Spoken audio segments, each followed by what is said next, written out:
Hello అండి. అందరూ బాగున్నారా? మేము కూడా చాలా బాగున్నామండి. ఈ వీడియో వచ్చేసి కస్టర్డ్ పౌడర్ తోటి సింపుల్‌గా మనం ఫ్రూట్ సలాడ్ ఎలా చేసుకోవాలో చూపిస్తున్నానండి. దానికోసం నేను హాఫ్ లీటర్ మిల్క్ తీసుకున్నాను. Grapes, pomegranate, banana and vanilla essence, అలాగే హాఫ్ కప్ షుగర్ తీసుకుంటున్నాను అండి. ఇప్పుడు ఎలా ప్రిపేర్ చేసుకుందాం చూద్దామండి. ఇప్పుడు మనము హాఫ్ లీటర్ పాలను కట్ చేసి ఒక గిన్నెలో తీసుకోవాలండి. దాంట్లో నుంచి కొన్ని పాలు తీసుకుని దాంట్లో కస్టర్డ్ పౌడర్‌ని 2 స్పూన్స్ యాడ్ చేసుకుంటున్నాను అండి. హాఫ్ లీటర్‌కి 2 స్పూన్స్ అయితే సరిపోతుంది. పర్ఫెక్ట్ ఫ్లేవర్ అయితే వస్తుంది. లీటర్ పాలకైతే 4 స్పూన్స్ యాడ్ చేసుకోవాలండి. దీంట్లోనే నేను వెనిలా ఎసెన్స్‌ని యాడ్ చేసుకుంటున్నాను అండి. కస్టర్డ్ పౌడర్ కూడా వెనిలా ఫ్లేవరే.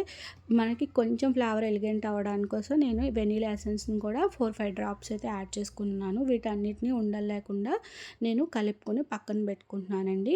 ఇప్పుడు స్టవ్ ఆన్ చేసుకొని మనము పాలు పోసుకున్న గిన్నె ఉంది కదండీ, అది పెట్టుకొని దాన్ని లో ఫ్లేమ్‌లో పాలని మరిగించుకోవాలండి. ఒక పొంగొచ్చే వరకు మరిగించుకోవాలి. దాన్ని హై ఫ్లేమ్‌లో కాకుండా లో ఫ్లేమ్‌లో పెట్టి మరిగించడం వల్ల పాలనేవి బాగా మరుగుతాయి, కాగుతాయి. ఫ్లేవర్ అయితే చాలా బాగుంటుందండి. హై ఫ్లేమ్‌లో కన్నా లో ఫ్లేమ్‌లో పెట్టి మరిగించుకోవాలి. ఇలా ఒక పొంగొచ్చిన పాలల్లో మనము హాఫ్ కప్ షుగర్ అయితే వేసుకుంటున్నాం అండి. షుగర్ వచ్చేసి మన స్వీట్ టేస్ట్‌కి తగ్గట్టు మనకి ఎంత కావాలో అంత అడ్జస్ట్ చేసుకోవచ్చు. మామూలుగా అయితే 5-6 స్పూన్స్ అయితే సరిపోతుంది. సో షుగర్ తక్కువ కావాలంటే కొంచెం తక్కువ వేసుకోండి, ఎక్కువ కావాలంటే ఒక 2 స్పూన్స్ యాడ్ చేసుకోండి.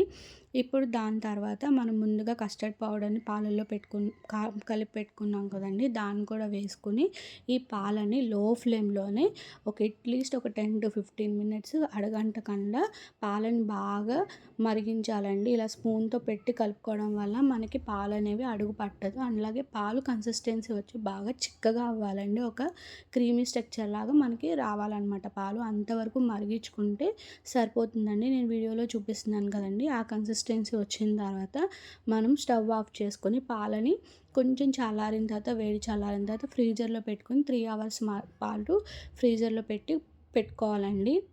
ఇప్పుడు ఫైనల్‌గా మనము ఈ పాలల్లో ఫ్రూట్స్ అయితే మనం గార్నిష్ చేసుకుందాం. మనం నార్మల్‌గా అయితే ఈ ఫ్రూట్స్ అన్నీ వాటిలో వేసుకొని చేసుకోవచ్చు. బట్ మనకి కొంచెం కలర్ఫుల్‌గా కావాలనుకుంటే ఇలా ముందుగా ఒక గ్లాస్ తీసుకొని కొంచెం పాలు వేసుకొని మనం ఏమైతే ఫ్రూట్స్ తీసుకుంటున్నామో దాన్ని ఒక లేయర్‌లో వేసుకుంటున్నాను అండి. నేనైతే పోమోగ్రానేట్, గ్రేప్స్, బనానా అయితే నేను అప్పటికప్పుడు కట్ చేసి పెట్టుకున్నాను అండి.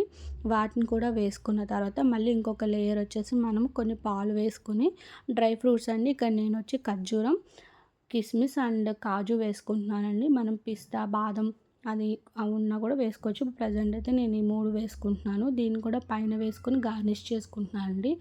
అంతే అండి, చాలా సింపుల్గా అయిపోతుంది. అంటే పిల్లలు, పెద్దలు కూడా బాగా నచ్చుతుంది. ఎందుకంటే స్వీట్‌గా ఉంటుంది, ఫ్రూట్స్ వస్తుంది అండ్ హెల్త్‌కి కూడా చాలా మంచిది. మీరు కూడా ఒకసారి ట్రై చేయండి.